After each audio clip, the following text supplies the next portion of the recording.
Origin Protocol. Expanded Files. Case 001, Chapter 2. Master Park died on a Tuesday. I heard about it before breakfast. One of the younger students came running across the courtyard. He was out of breath. His face was wrong. I knew before he spoke. By noon, I had already decided it was not natural causes. I want to explain why I decided this so quickly. Not because I had evidence. I had no evidence. Not because I suspected anyone in particular. I was not yet ready to name what I suspected. I decided it was not natural causes because Master Park J1 was 63 years old and had the constitution of a man 20 years younger. He walked 3 miles every morning before the rest of us were awake. He ate carefully. He slept well. He had no history of illness. He simply did not die the way healthy men die. The county doctor wrote sudden cardiac questions about the deaths of Korean scholars. It was not safe to ask questions. It was safer to write what seemed plausible and move on. I stood at the edge of the group that gathered outside Master Park's house that morning. I watched the faces of the other scholars. Grief. Shock. The particular disbelief that comes when someone you expected to outlive you is suddenly gone. I watched Master Kim. She stood near the back of the group. Her face was composed. Not cold. Not unfeeling. Simply composed. The way a person looks when they are managing something internal very carefully. I filed that away. The funeral was 3 days later. I carried one of the mourning banners. This was an honor. I did not feel it as an honor. I felt it as a weight. I thought about Master Park correcting my recitation of the old texts. Patient. Specific. Never dismissive. He had a gift for finding the exact thing a student needed to hear. I thought, who will teach us now? I thought, something is wrong here.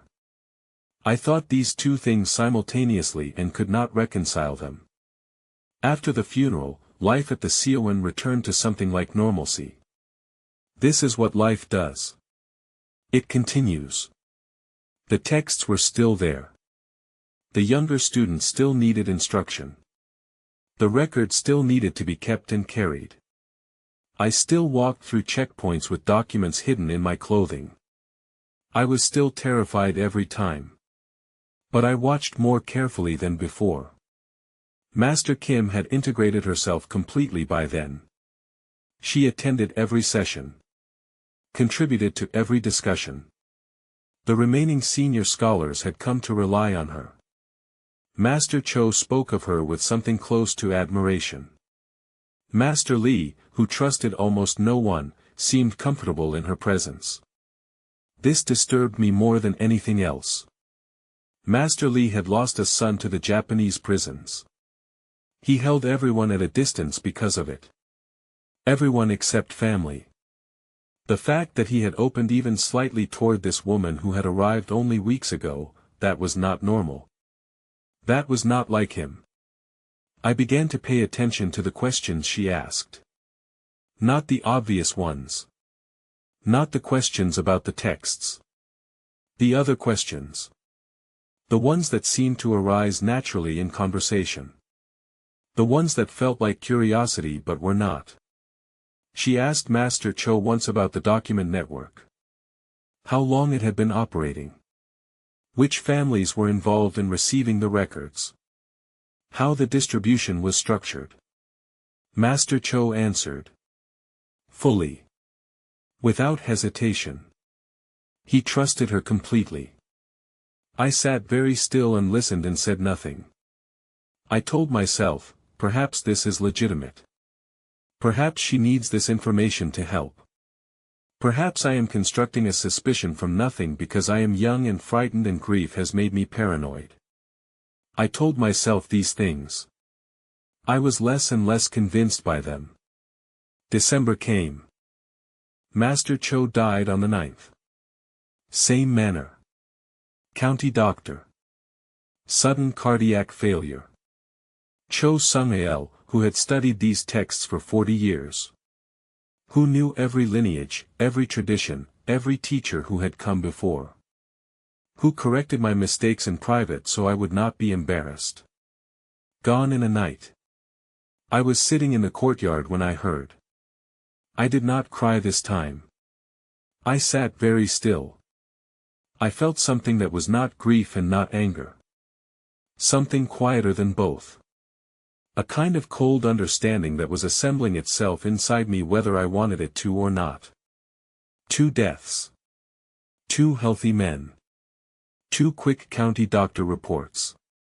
And Master Kim had been present near both of them in the days before they died. I thought, I know what this is. I did not yet know what to do with knowing. That evening I went to the room where they kept the oldest texts. The ones in classical Chinese that very few people could read anymore. I stayed until the lamps burned low. I was not reading. I was thinking.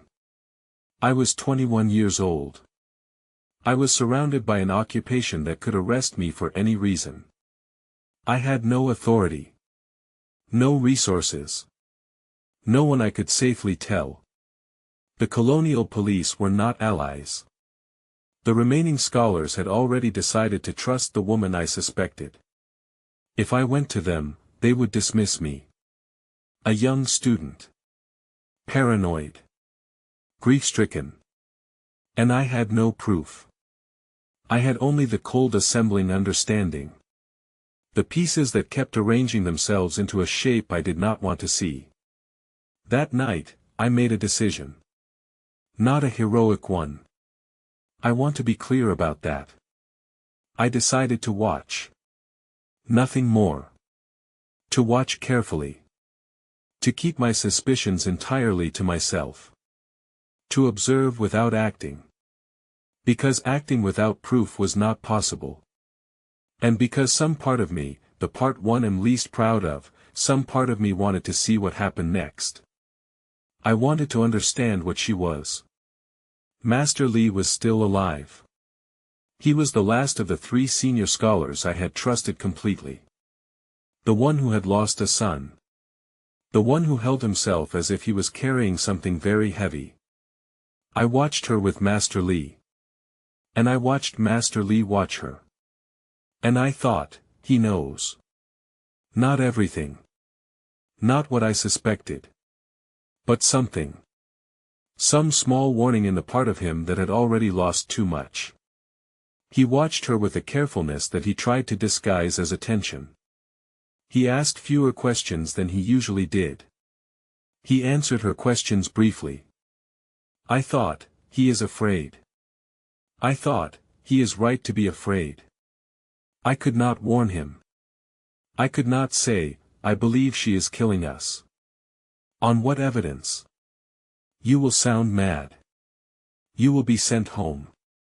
You will accomplish nothing except alerting her that she has been noticed. So I watched. And I kept silent. And Master Li was still alive. For now. This is where chapter 2 ends. I have told you what I knew and when I knew it. I have told you what I chose to do with that knowledge. What I chose was nothing. I have thought about that choice for 48 years. Origin Protocol. Expanded Files. Case 001, Chapter 2. End of record.